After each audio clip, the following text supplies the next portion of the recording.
Hey guys, it's Greedy back, and first of all, I just wanted to thank you all for the feedback on my previous Gunlancer guides. You guys telling me how much fun you're having, and smashing through content like the Kool-Aid Man does walls and all the MVP screenshots made me proud.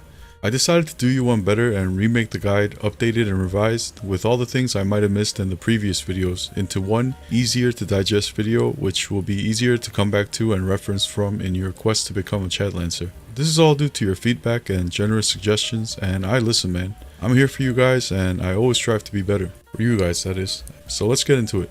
So let's go over the advantages of playing a bluelancer, and they're as follows. We do big damage, we're tanky, we're versatile in all situations, we're cheap to build, and we play a strong role in all encounters. So big damage is done through our sheer uptime. We don't put out the biggest and flashiest numbers, but our shield allows us to prevent ourselves from being knocked up or staggered so that we can unleash our skills as we please. Going balls out is the correct term here, and no other class comes even close to us in this regard, so this is how we hit the big MVP numbers, because of our consistency in the pocket and being in the boss's face at all times. Tanky is because the shield, as we talked about before, keeps us tanky, and the uptime from it gives us damage. Lost Ark isn't a trifecta game, but we definitely are the closest thing to an actual tank in the game, given our taunt to grab the boss's attention and our shield to take hits with minimal punishment. Versatility is because when the need arises, we can delve into a sub-support role with our party damage mitigation with shield and cleanse. I personally don't take this because I want ginormous DPS at all times, but any Gunlancer who so chooses to support his comrades in this manner can do so. We all give full uptime on armor debuff on bosses and a buff in head and back attacks with our taunt. Cheap is because we save gold. We rarely drink pots, and it's also beginner build friendly, meaning we only need level 1 on our combat readiness engraving to get it going and become effective. As we get into tier 3, we'll want to slowly get our grudge and barricade books ready to do big damage. The strong role is because we can do it all. We dictate the battlefield with our taunts when interrupting a boss's annoying attack or saving a friend from getting smashed, and can prevent our comrades from dying with the party shield or our X skill which shields allies. Even our awakenings can make a fight a hell of a lot easier, which I'll get into later. The disadvantages or bad points are that we have the shittiest spacebar dodge in the game. I call this the fat boy avoiding the puddle, or how he might be taken aback and surprised when his mom says there's no dessert for him that night. Yeah, it's not even like a proper back jump, it's more like being taken aback. Jokes aside, this dodge is gonna take some time to get used to, and will take a lifetime to master. Aside from the dodge, we can just feel slow and clunky in general. Toggling the shield off to run out of something in the middle of a heated fight can also feel very frustrating.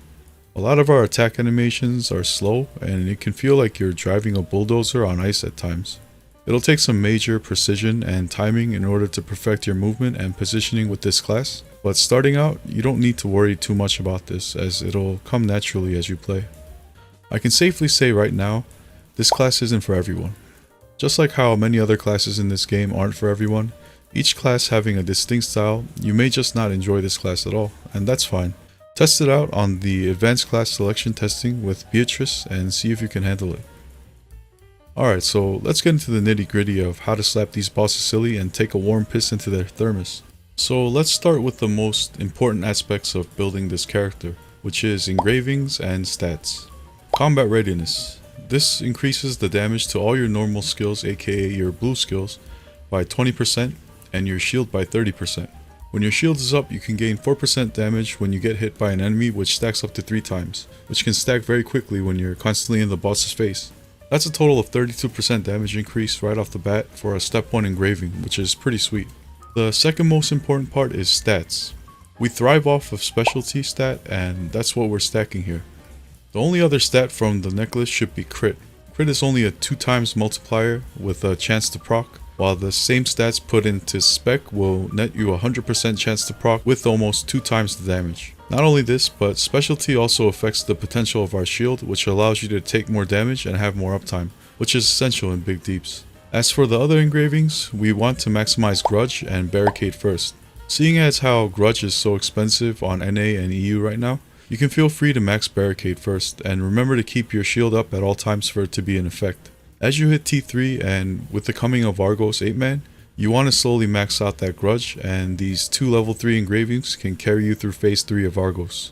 After this, you want to get Adrenaline, because that crit on top of all that flat damage is just insane. Next, we go Curse Doll for a different damage multiplier through attack power, and then Stable State if you so have the funds to make. Next, let's get into skills. At 252 points, your build should look like this.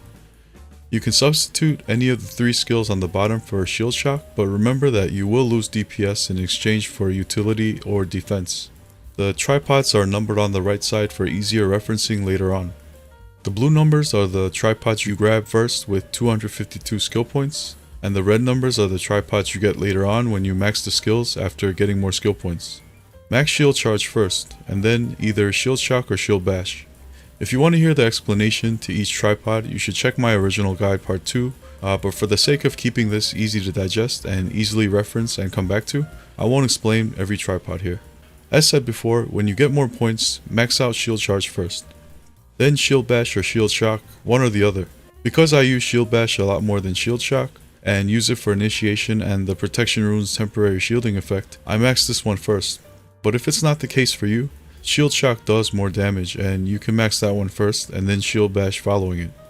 After you hit level 55, take out points from Shield Shock as needed to hit level 12 on all your big hitting skills like Guardian Thunder, Leap Attack, Surge Cannon, and Shield Charge. By this point, we may be in Legion Raid phase where countering is crucial. At this point, we take out Shield Shock altogether and replace it with Dash Upper Fire. When taking Dash Upper Fire, you can either choose the first tripods 2 or 3. For 2, you can counter from half a screen away, especially when you're out of position, but still need to counter the boss, such as on Beakis. This can be very useful. For tripod 3, you'll have an attack power buff on hit, meaning as soon as the boss is down from countering, you can hit the boss with big schmeedy attack power buffed attacks. So next, let's get into runes. You can see that most of my runes are quick recharge on long cooldown big damage skills. Bleed is on 3 skills to keep it up indefinitely. The boss will be bleeding the whole time you're fighting it. Keep in mind that bleed on bash is very powerful because of the attack power buff on bash. The bleed ticks with the attack power buff, making it tick for more. You can substitute Gale for a Surge Cannon to charge it faster if you find that the charging time is too slow for you. Also, it's been tested and Wealth Rune does not work on Shout of Hatred anymore, which is why we use quick recharge on it. It's unfortunate and doesn't make sense to me, but the testing is there. As for this rune setup, feel free to experiment with other runes that may work better for you though. This is just my setup and it's worked well for me. But it's not the end all be all, which is why runes are such an interesting feature in this game. As for tripod transfers, once you hit T3, you get armor pieces with tripod bonus stats that you can transfer onto your armor for bonus tripod effects. The tripod transfer column has all the tripods you should transfer onto your gear. All of our damage boosting tripods are selected here. Go to your skill page by pressing K, and then click the settings button to set up and turn on the tripod alerts so that when you get a piece of gear with that tripod boosting attribute on it, it'll show with the tripod icon on the gear. Next is gems. For gems, we take damage and CDR on all our big damage skills, and then CDR on Shout, which is the most important gem here, as well as CDR on both Shield Bash and Bash. The reason for this is because we want to use Shield Bash for its utility with Protection Rune as much as possible, as well as having it up for initiation and getting into the boss's face is invaluable. The Bash also on lower cooldown means more attack power buff from the tripod, so we want to use these as often as possible. Even if the cooldown is only 2 to 3 seconds off, it counts majorly during the course of a fight, so give it a try. Now let's get into the Awakenings. For Awakening, we have 2 options. Guardian's Protection, which recharges your shield gauge to 100, and makes an area where party members take 40% less damage and cannot be pushed or debuffed. Now let's talk about this one first, as it does less damage but has great utility. First thing is that when you're first starting Gunlancer, you may run out of shield because of the lower specialty stats from lower tier gear. This awakening can make up for the lack of shield in a tight situation. Another notable thing about this awakening is that it can make certain fights extremely easy, such as Dark Flame Fox when she goes into tornado spewing mode. You get frozen and turned into a fox lady. If you drop this awakening, you won't be affected by the tornadoes. Another example is on Valten last phase, where if anyone gets hit, they can get knocked up and fall off of the platform, resulting in instant death. If you pop this awakening, no such thing will happen for its duration. The only downside to this is that it does less damage for you and your party members. Now let's get into the second awakening, which is what I use. It's the Lance of Judgment, which drops a giant spear onto the enemy's dome for big damage and gives a 10% crit rate to party members if they stay in the 5-meter radius of it for 10 seconds. This one is damage oriented, and I always take this one due to its damage and damage potential for party members. The choice is yours, whether you want damage or utility. Next is cards. For cards, we want to aim for what most DPS classes aim for. This would be Lost Wind Cliff, which gives us the 7% crit rate most notably, and it may not sound like much, but pushing from 25% crit into 32% crit makes a world of a difference, especially in crit starved, specialty juiced builds like ours. This card set is amazing for us, and I recommend collecting these cards as soon as possible. The other endgame set is the Light of Salvation set, which turns all of our damage into holy damage. This is ultra useful on bosses later, like Legion raid bosses that are weak to holy. On top of that, it gives a flat % damage boost that's comparable to a top tier level 3 engraving. It'll take some time for us to collect these sets, so until then, we can take the easy HP sets.